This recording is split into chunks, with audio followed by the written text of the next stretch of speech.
Avant de commencer cette vidéo, pensez à vous abonner si vous aimez le rugby ou si vous aimez ce que je fais, dans les deux cas, vous êtes gagnant. Fier du talent et du courage des jeunes, en revanche, la protection de l'intégrité physique des joueurs, 3 petits points. C'est ce qu'a écrit Antoine Dupont dans une story Instagram après la défaite du Stade Toulousain face au Stade Rochelais début janvier en top 14. Et dans cette story, le capitaine du 15 de France cible assez clairement l'arbitrage de Luc Ramos durant le match. Alors il n'en est pas à son coup d'essai puisqu'il avait déjà émis des critiques contre l'arbitrage après le quart de finale perdu face aux Springboks lors de la Coupe du Monde et cette fois c'était contre Ben O'Keefe. Mais bon, après il est pas le seul, Spitzer a été suspendu une semaine avec sursis après avoir déclaré en conf de presse après une défaite à domicile face à l'UBB: j'ai un peu de bouteille, je peux le dire, ce sont des matchs télévisés, le soir l'arbitre voit le score qui se creuse pour une équipe qui doit jouer le titre, il va rééquilibrer évidemment, on arbitre les statuts des clubs, on a ce ressenti, une iniquité. Il y a également eu un cas en Irlande où Chris Busby a été vivement critiqué par la Ligue internationale Mac Hansen après la défaite du Connacht face au Leinster fin décembre. Hansen a écopé de 3 semaines de suspension pour cela. Mais le plus grave, c'est que selon la presse irlandaise, Chris Busby souhaiterait prendre sa retraite du sifflet à la fin de la saison. Et on comprend dans les articles de la presse irlandaise que ça n'étonne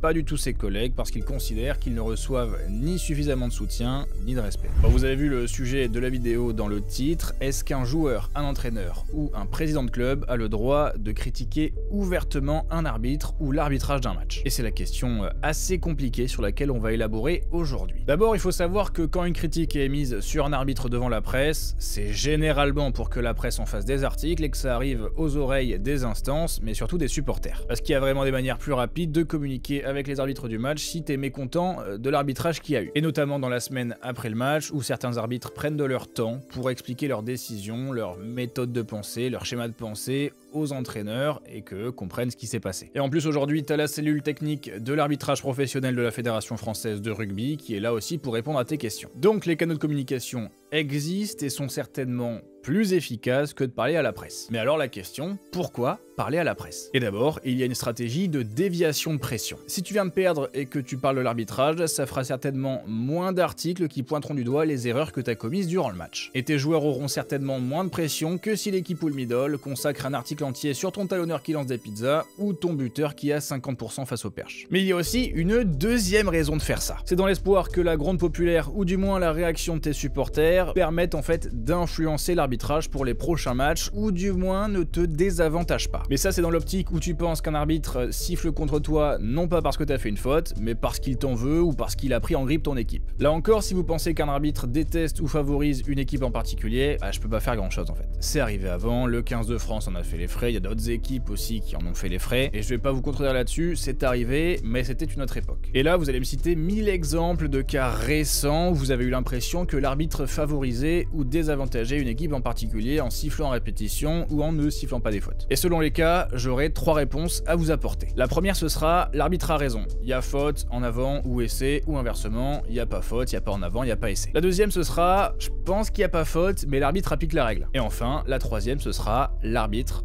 a eu tort. Mais pour la troisième réponse, certains ne conçoivent pas qu'un arbitre a le droit d'avoir tort. Parce que pour eux, si un arbitre se trompe, c'est forcément qu'il est mauvais. Et pour une partie ensuite, c'est la porte ouverte aux insultes directes ou indirectes. Voire au harcèlement ou aux menaces sur les réseaux sociaux directement dans les DM Instagram ou d'autres réseaux sociaux. T'es dans les tribunes, t'as bu quelques bières, ton équipe vient de perdre et tu dis tiens, si j'allais insulter la daronne de l'arbitre sur Instagram. Et pour certains, c'est un comportement normal. Et donc le problème de tout ça, c'est que aujourd'hui pour un arbitre, je pense sincèrement qu'il est impossible de prendre 100% des bonnes décisions sur un terrain. Et je dirais même plus, je pense qu'aujourd'hui, il est impossible pour un arbitre de prendre 90% ou plus de bonnes décisions dans sa carrière. Et je dis ça parce qu'il y a tellement de fautes aujourd'hui dans le rugby que c'est devenu impossible. Aujourd'hui, il faut se rendre compte que les législateurs du rugby rendent la tâche extrêmement dur aux arbitres en changeant sans arrêt les règles et en mettant en place des règles qui ont différents paliers de sanctions et qui dépendent de l'interprétation des arbitres. Sans oublier évidemment que le rugby est déjà un sport super compliqué à arbitrer avec les règles de base. Et la tâche est devenue tellement impossible qu'on met en place des trucs comme le bunker parce que le représentant des lois a besoin de plusieurs minutes pour se faire un avis posé sur un cas de figure. Et ouais, mais sauf qu'aujourd'hui, le rugby ne peut pas se permettre ces minutes de réflexion. Et ça, c'est la conséquence de l'échec des dirigeants qui n'ont pas su intéresser les nouveaux spectateurs au rugby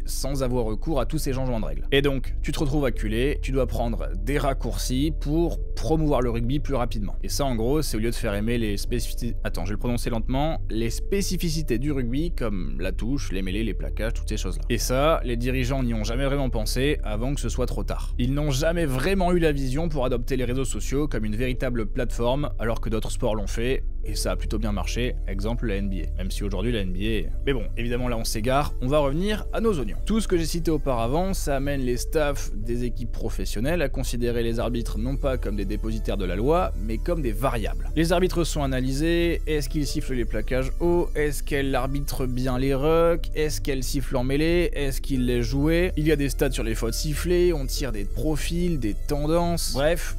On se rend compte que chaque arbitre prêche différemment le cahier des lois. Alors on entend souvent que pour un arbitre, un match réussi, c'est quand on ne le remarque pas sur le terrain. Mais dans le rugby d'aujourd'hui, c'est impossible qu'un arbitre soit invisible. Dans le monde de l'arbitrage de tous les sports, t'es censé avoir blanc, noir et quelquefois gris.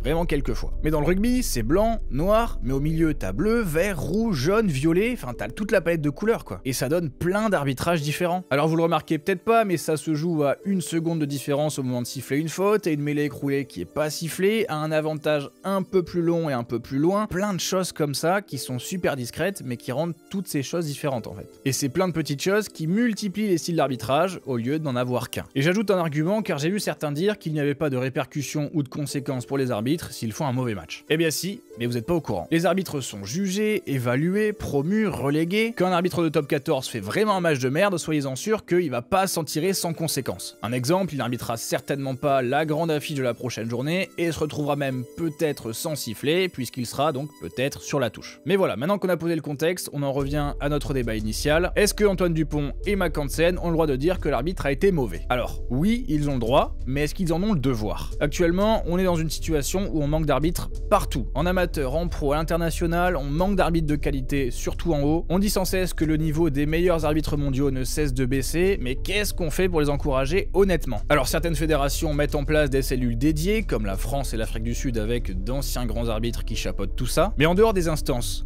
que font les supporters pour donner envie aux arbitres d'arbitrer? Parce qu'il est là le nerf de la guerre, ce sont ces jeunes, ce sont ces générations-là qui arbitreront d'ici 15 à 20 ans, voire moins, voire plus. Alors l'arbitre est encore respecté dans le rugby, et c'est peut-être le seul argument qui fait que certains sont encore intéressés par le sifflet. Et encore, on peut sérieusement dire que le respect envers l'arbitre commence à se perdre. Mais je pose la question aux supporters qui passent leur temps à critiquer l'arbitre, à dire que les décisions sont pas cohérentes, qu'il est pas bon, et que le niveau général de l'arbitrage est vraiment nul. Parce qu'en dehors de ce que j'ai dit plus haut, que les instances n'aident pas en changeant les règles sans arrêt, etc., de votre droit inaliénable à la liberté d'expression, est-ce que vous êtes conscient que critiquer à tout va n'aide en rien à résoudre le problème? Pour illustrer ça, c'est comme si vous plaigniez sans arrêt que la petite forêt à côté de chez vous était dégueulasse avec plein de déchets, mais qu'à chaque fois que vous la traversiez, vous jetez vos déchets, votre mégot de cigarette, et sans trop vous soucier de ce que ça va devenir. C'est un peu maso comme truc quand même. Et c'est vraiment quelque chose qui m'embête, parce que l'argument de la critique de l'arbitre, il est pas viable. On devrait pouvoir dire qu'un arbitre a fait un mauvais match, comme quand tu dis que X ou Y joueur a fait un mauvais match aussi. À la seule différence que le X ou Y joueur, on lui dit aussi quand il a fait un bon match, pas pour les arbitres. Ils sont tout le temps vus comme les ennemis des équipes, ils reçoivent jamais de louanges ou alors très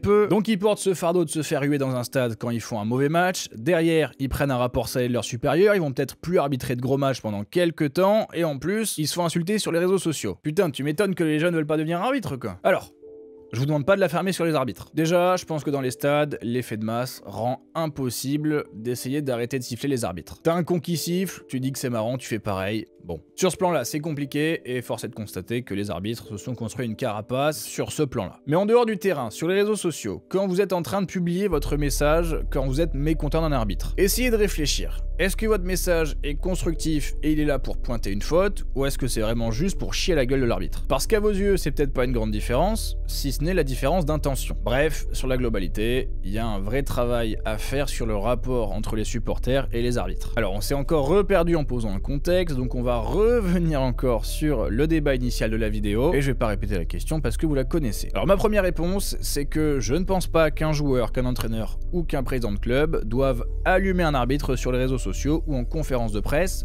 pour l'instant. Et pourquoi pour l'instant? Eh bien parce que pour l'instant, l'arbitrage français et mondial ne sont pas dans des perspectives de perfection, mais de construction. Qu'est-ce que ça veut dire? Eh bien qu'au lieu de tirer sur l'ambulance, vous feriez mieux de pas la ralentir. De base, quand un joueur critique un arbitre, que ce soit bien ou mal fait, c'est une remise en question de sa vision des choses et de ses performances qui va avoir un impact si l'arbitre n'est pas bien préparé. Parce que forcément, quand Dupont allume Ramos dans sa story Instagram, Ramos va forcément un peu morfler, avec une réputation ternie et des futurs matchs qui seront scrutés, faisant de lui une cible, encore avec des guillemets, en quelque sorte. En plus de ça, forcément, quand un joueur du calibre de Dupont se permet de critiquer un arbitre, il y a un effet de masse et une incitation indirecte, parfois vraiment lointainement indirecte, c'est pas français mais vraiment j'ajoute cette nuance pour que vous compreniez, donc une incitation vraiment indirecte à certains comportements dont on a parlé avant, les insultes, les DM Instagram, le harcèlement, tout ça.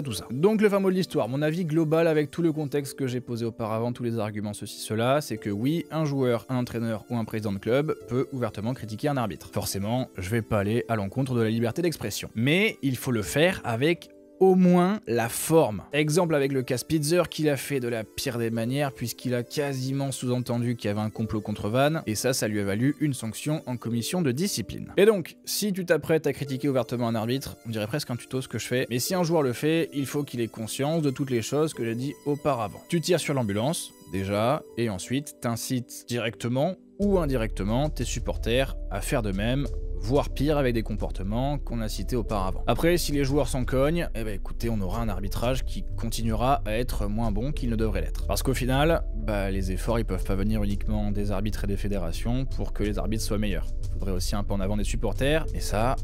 Je termine juste en parlant des efforts des arbitres. Je suis à 100% pour que les arbitres communiquent plus devant la presse. Et pas seulement les grands patrons de l'arbitrage, je parle de tous les arbitres. Quand tu as une action sensible avec une décision qui partage, va devant les micros de Canal, va voir Canal, explique-toi. Enfin, va même en conférence de presse, mais parle pour tenter le plus vite possible de désamorcer une éventuelle polémique. En plus, c'est tout le temps génial parce que l'arbitre prend les vidéos de l'action, il t'explique image par image ce qui se passe, avec un vocabulaire adapté, avec sa vision, c'est ultra pédagogique en général, et même si t'es pas d'accord avec la décision, au moins tu comprends sa vision, tu comprends ce qu'il a vu, et t'as un peu l'avis de l'autre côté du miroir, quoi. Parce que là aujourd'hui, comme les arbitres communiquent quasiment jamais dans l'immédiat, t'as toujours un côté, c'est-à-dire l'interprétation des supporters, des journalistes, des analystes, etc. Mais t'as jamais l'interprétation direct du principal concerné, ce qui est vraiment, je trouve, dommage. Et surtout que certains arbitres l'ont déjà fait, aller au micro de Canal, expliquer ce qui s'est passé, etc. Et je trouve qu'aujourd'hui, dans une ère où la communication est ultra rapide, ultra importante, où ça peut très